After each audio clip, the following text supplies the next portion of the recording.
Naniniwala po ako na talagang kung consistent yung pakikipaglaban natin sa pananampalataya natin sa Lord, kikilos ang Diyos. Amen po ba? Isang bagay po yung bahagi na habang nakaupo kanina, nakikipag-usap ang Lord sa akin. Marami pong bahagi na sinabi sa akin ng Lord. Sabi niya, kung naalala mo pa yung kwento doon sa priceless jar, yung po yung mamahaling garapon o jar na pag-aari ng isang pamilya. Ngunit yung isang bata na kanilang anak, kahit sa isang anak, pinasok yung kamay niya sa jar na yon na may hawak na pera.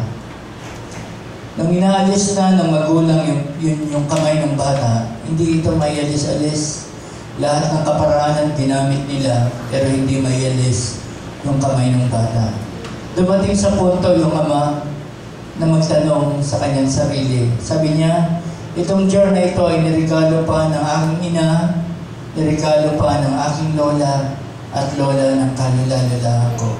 Ganun kahalaga yung garapon o yung jar na yon na minana niya sa kanyang kanununuan. Dalawang bagay ang pumoko sa kanyang isip. Alin ang mahalaga? Yung jar o yung anak niya?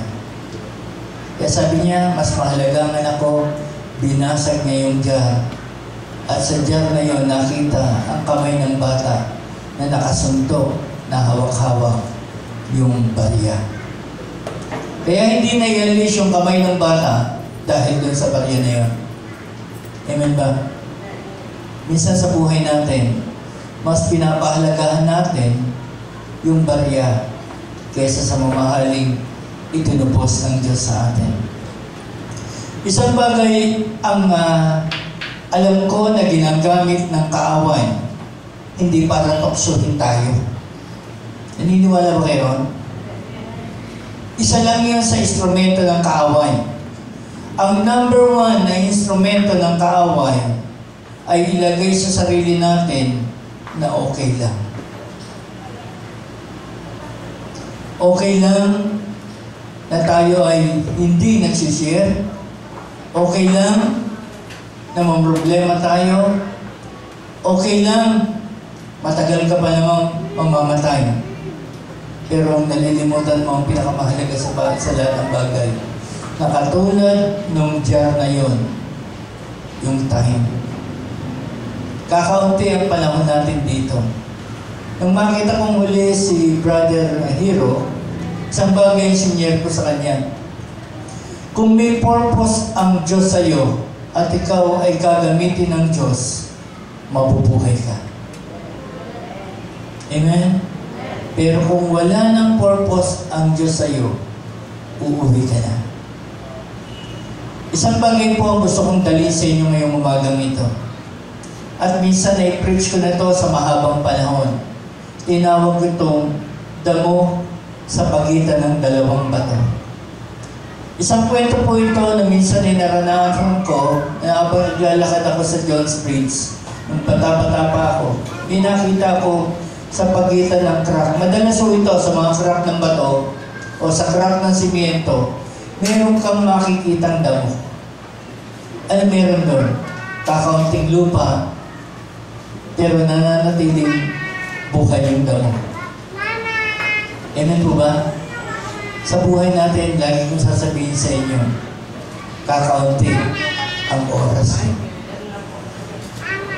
Nung last po na nag-preach ako rito regarding kay Noah, sinumpa ng Diyos ang tao at sinabi niyang, mabubuhay ang tao sa edad hanggang edad na 120. Amen po ba? Mapapansin niyo yan, mababasahin niyo yung sa chapter 5 hanggang chapter 7, makikita niyo ron na sinumpa ng Diyos ang tao. Sabi niya, hindi na tatagal ang buhay ng tao hanggang 120 na lang. Hindi naganap kay Noah dahil nabuhay pa si Noah ng mahabang panahon.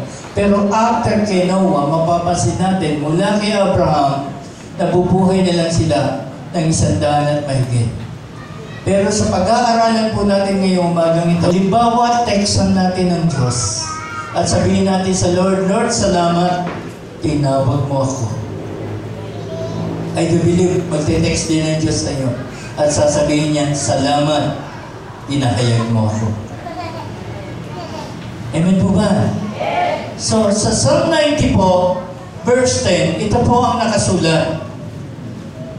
70 years are given to us. Some may even reach 80, but even the best of these years are filled with pain and trouble. So they disappear and we are gone. Ilang taon daw po ang binigay sa atin? 70. Sa ibang salin po, sinabi ron, I give you favor to reach 80. Sino po ba yung 70 na rito? So, ang maximum level po pala ng isang tao ay hanggang 70. Nagtataka po ako, nung tumungtong ako ng 50, may mga bagay na nararamdaman ako. Yun pala yung alarming level na binibigay sa atin ng Diyos. So, kung 70 years, pansinin niyo po ito, kakapraso lang ang natitira sa akin na dapat kong ipaglingkod. Maaari po sabihin ng iba, bata pa ako, malayo pa ako. Ang tanong, sino po rito ang nakakaalam kung kailan siya uuwi? Kanina po ay tinuro ni Pastor Homer regarding sa 10 virgin with 5 foolish virgin. Tama po ba? Maraming salamat po sa revelation na binigay sa kanya ng Diyos na yung pagtulog pala ay katumbas ng kamatayan.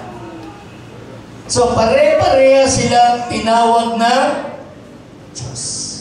But the problem is, hindi sila nakahanda. Kaya, naniniwala kayo hindi sila nakahanda? Hindi po ako naniniwala. Isang bagay ang katangian nitong 5 mangmang na to.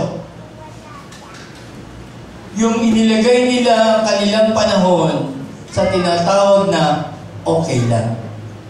Sabihin mo sa katabi mo, hindi ako yun. Hanggat hindi nasa-save ang buong pamilya mo at ang mga kapitbahay mo, kasama ka sa okay lang. Sino rito ang may kasama na bago lang? Every Sunday maging motibo natin, maging prinsipyo natin na lagi tayong may kasama sa bawat araw. Nasasamba sa Diyos. Meron po akong 5 bagay na gustong iparating sa inyo kung paano natin may enjoy ang buhay na natitira. Amen po ba? Palagay ko maraming tatamaan dito. Naniniwala po ba kayo ron? So, bagamat tayo, sabi ng Panginoon, I think John chapter 14, na binigyan tayo ng kagalakan.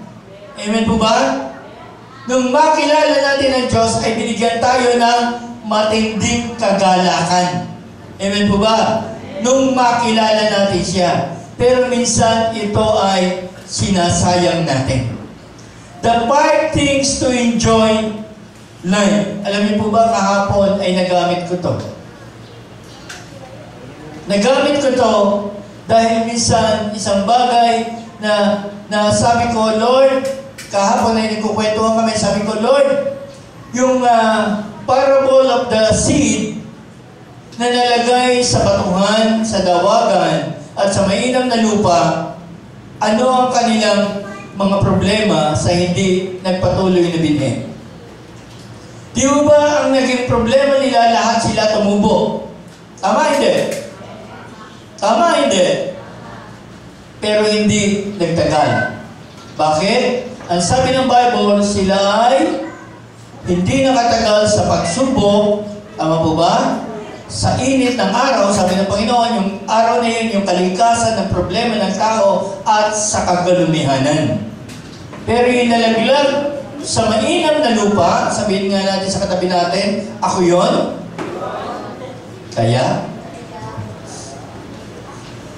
ay nanganak ng, o namunga ng 30, 60 at 120. Sino rito ang may nadala na sa Panginoon ng 6 na po? Patingnan mo nga yung katabi mo, tanong mo sa kanya, may nadala ka na ba? So, kailangan mo natin pag-aralan itong bagay na ito. At naniniwala ako may gagawin ang Diyos sa atin. Alam niyo, kanina sabi ko, Lord, gusto kong i-worship ka dahil yun ang purpose mo sa buhay ko. First thing. Sabi ko rito sa 5 things to enjoy life, enjoy with your family your limited time. Enjoy daw po natin yung kakaunting panahon sa ating pamilya. Amen po ba? So, tingnan natin yung scripture. So, I tell you, sa verse 25 ng Matthew, so I tell you, don't worry about every life, whether you have enough food, drink, or clothes. Doesn't life consist of more than food and clothing? Ano po ba yung binigay ng Diyos? Actually, ito ay personal sa labi ng Panginoon. Amen po ba? Sabi ng Panginoon, huwag mong alalahanin yung kakanin o yung iinumin o yung iyong dadamitin. Bakit kaya? Kasi merong mas mahalaga. Alam niyo ba kung ano yung mahalaga? Sabihin nga natin, yung time. Amen? Bakit ba nagwawala ang isang babae sa isang sabayan? Bakit ba hindi kumikibo ang isang lalaki pagka merong matinding problema? Number 1, pinansyal. Tama po ba? So sa buhay po natin, after doon, sa sinabi sa Matthew chapter 6, meron pa pong ibang bagay na itinuturo ang Diyos sa atin na makukuha natin sa Psalm chapter 90. 2 things we really expect but we ignore. Meron daw 2 bagay na alam natin pero hindi natin binibigyan pansin. Ano kaya yon? 1, the beginning of life when we are born. Katulad ngayon, mga anak, yung aking panganay, nakakaramdam kami ng matinding excitement kung ano yung tsura dito. Amen? Katulad ba ito ng panganay? Ganun ba kakulit? O mas tahimik? So marami tayong expectation na alam naman natin na darating at darating nalalabas yung bata na yon. Amen ba?